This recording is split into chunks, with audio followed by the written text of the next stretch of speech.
இப்போ அதிமுகலேருந்து என்ன சொல்கிறாங்கன்னா, அதிமுக ஆரம்பிச்சப்பட்ட காலத்திலேருந்து இப்போ வரைக்குமே சரி, எதிர்க்கட்சி வரிசையில் உட்காரும்போது அவங்க வந்து அடிமட்ட தோல்வியை தழுவுவாங்க. இப்போ 1996 வந்து 4 எம்எல்ஏ தான் எடுத்தாங்க.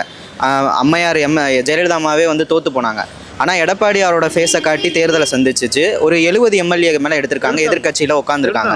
இப்போ அவர் என்ன சொல்கிறாருன்னா, 2021 ஒரு 3% வாக்குதல தான் நம்ம வந்து தோல்வியை தழுவிட்டோம். ஆனால் மக்கள் இப்போ வந்து திமுக மேலே ரொம்ப கோவத்தில் இருக்காங்க, நாங்கள் ஆட்சிக்கு வந்துடுவோன்னு ஒரு நம்பிக்கையில் இருக்கார். இப்போ ஒரு 10 அறிக்கைகள்லாம் கொடுத்துருக்காரு.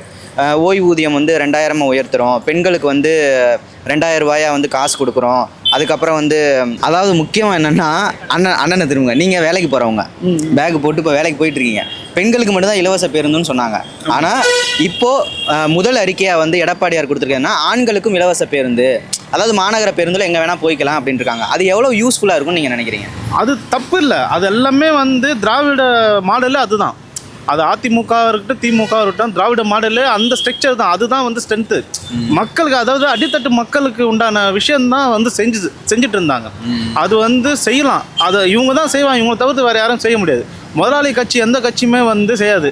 அது காங்கிரஸ் இதுக்கு முன்னாடி இருந்தாங்க, அவங்க வந்து பண்ணையார் கட்சி தான் அவங்க. கரெக்ட், ஓகேங்களா? அவங்க வந்து அவங்க இருந்த காலகட்டத்திலே இதெல்லாம் செய்ய முடியாத காரணம்னா, முதலாளிகள் வந்து நம்மளுக்கு வந்து இதெல்லாம் பெரிய பேக்ஃபயர் ஆகுன்றதுனால அதெல்லாம் அது கொஞ்சம் தள்ளிப்பட்டு தான் இருந்தாங்க. அது செய்ய முடியாமல் போயிட்டு இருந்தது பல காரணம்.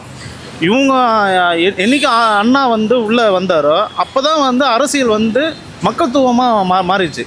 யார் வேணால் அரசியல் வரலாம். இப்போ நீங்கள் சொல்கிற கரெக்ட். இப்போ